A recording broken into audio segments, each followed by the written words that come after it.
Here in Medjugorje, you know that every second day of each month, Blessed Mary giving us messages, and she telling us to be apostles of love.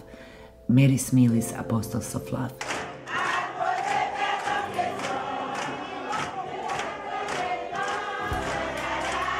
This is way more than a feeding and education program. This impacts people in such a massive way. A lot of them, they didn't eat at all in a day before they came to school. Now they're motivated to come to school. They're motivated to be part of that community. They eat, they can focus. Now when you speak to them, they're saying, I want to be a doctor, a lawyer. You know, education suddenly becomes like a possibility.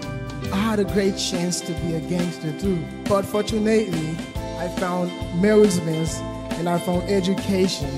Mary's Meals feeds me for almost 12 years. So I am now started to have a new dream and realize that I can become something good than becoming something bad. And when you go into these communities, from the fathers to the mothers, the children, they can't wait to get up and say, this has really changed our lives, you know. Has impacted our life, he has changed the children's attitude, he has created higher achievement rate, and he has transformed the life. It's quite hard to fathom, you know, just how quickly this has grown and to what extent. Its source is Medjugorje, and wanting to respond to Our Lady's call to holiness there. In the early 80s, as a teenager, I went with my brothers and sisters to Medjugorje, and it really changed our lives in lots of different ways. It just, I think, confirmed all those kind of hopes and dreams that, yes, it was absolutely true, that in our day, at this time, Our Lady was appearing to us. It was the grace of knowing that our Blessed Mother was with us, and the grace of knowing that our whole life in some very subtle way was going to change. We knew from that very first visit that there was going to be a fundamental change in our life, and all that we had to do was to trust our Blessed Mother and to do God's will on a day-to-day basis, and it would unfold for us what exactly she had planned. And one of those ways that my mother and father felt that God was asking them to turn our home into a retreat centre, into a family house of prayer. And that was a wonderful thing, a huge gift for us. All these amazing people started to come into our home. And then, you know, the years went by and the war began in Bosnia, and that was a horrible thing for all of us, something we never could have imagined. I think there was a particular sorrow in our hearts because it was a place that that meant so much to us. It was where Medjugorje was. I think we began to realise the enormity, perhaps, of Our Lady's plan here. We began talking about the idea of trying to do something small to help. And that led to all of us launching just a very little appeal, asking people for basic things, for food, for clothing. And all this stuff started to come in here, and I asked my dad if we could borrow his shed to store these gifts that were coming in.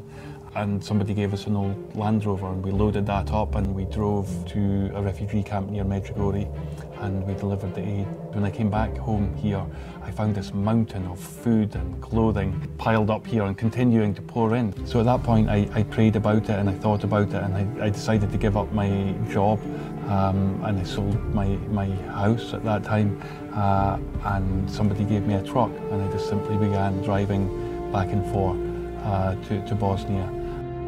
Then over the years our work began to evolve.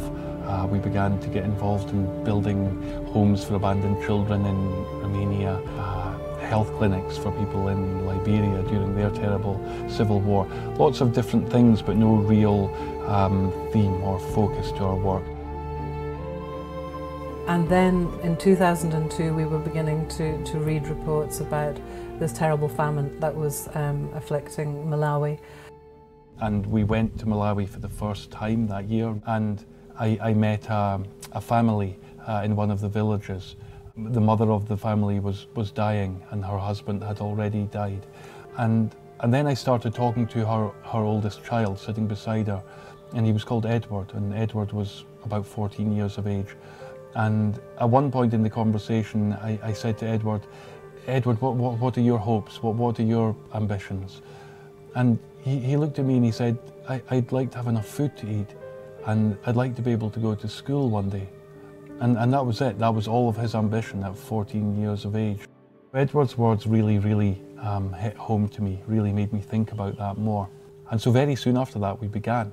We began Mary's Meals, that simple thing of providing one meal every day in a place of education for the hungry child, so that you meet the immediate need of that child for food, but at the same time you tackle the underlying cause of poverty by enabling them to come into the classroom where they can get that education that can set them free.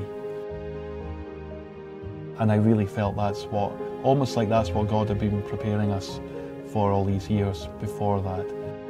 I'm so happy that Mary's Meal exists, because knowing Blessed Mary, staying with her so many years, I learned how mother she is, how much she's suffering because of us. And I am sure that she's smiling when she's looking Mary's Meal, because they're helping for those who are really need.